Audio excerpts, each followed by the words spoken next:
आपको बता दें कि बीएल वर्मा को ministry of state in the ministry of development of north east region and ministry of state जो है वो कॉर्पोरेशन बनाया गया है। उन्होंने मंत्रालय के बंटवारे के बाद क्या कहा है वो आपको सुनवाते हैं।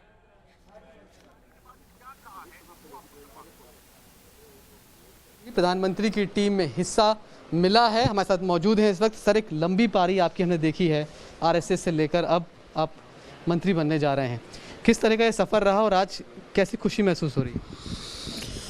देखिए, लंबे समय से संगठन में काम करते करते पूरे प्रदेश में और देश के लोगों के साथ में काम करने का अवसर मिला और मैं कह सकता हूं कि 2017 में सरकार बनने के बाद सरकार और संगठन दोनों में काम किया और 6 महीने पहले मुझे राज्यसभा में सीधा भेजा और तुरंत ही मुझे मंत्रिमंडल में शामिल करने का जो काम किया है माननीय मोदी जी और उनकी टीम ने और पार्टी के शीर्ष नेतृत्व ने, तो वास्तव में मैं तो विश्वास नहीं कर रहा था कि मुझे नया चेहरा होने के बाद में सम्मिलित करेंगे, लेकिन मेरे में जो भरोसा जताया है पार्टी ने तो मैं तो खरा उतरने का काम करूँगा। वाकई बहुत सरप्राइजिंग था कि 6 महीने पहले राज्यसभा मिला और फिर सीधे कैबिनेट में एंट्री मिल रही है।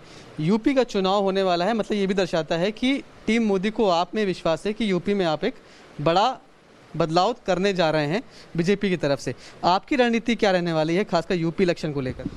देखिए, 2017 के चुनाव जब यूपी के हुए थे उस समय ब्रज क्षेत्र का मैं क्षेत्रीय अध्यक्ष था और ब्रज क्षेत्र में 65 में से 57 सीटें हम जीते थे और उस समय माननीय प्रदेश अध्यक्ष थे केशव प्रसाद मौर्य जी।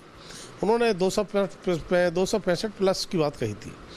265 प्लस हम और हमारे नेता कहते थे, लेकिन हमारा बूथ का कार्यकर्ता, नीचे के कार्यकर्ता अब की बार 300 पार की बात कहते थे और 300 पार करके दिखाया।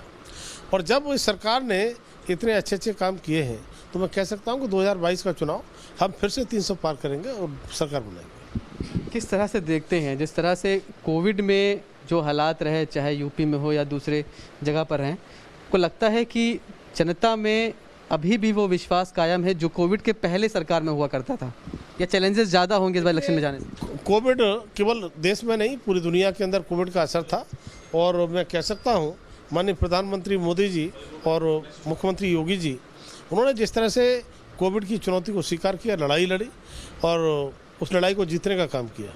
ये अगर कोई दूसरी सरकार होती तो स्थिति क्या होती, देश की जनता, प्रदेश की जनता जानती है।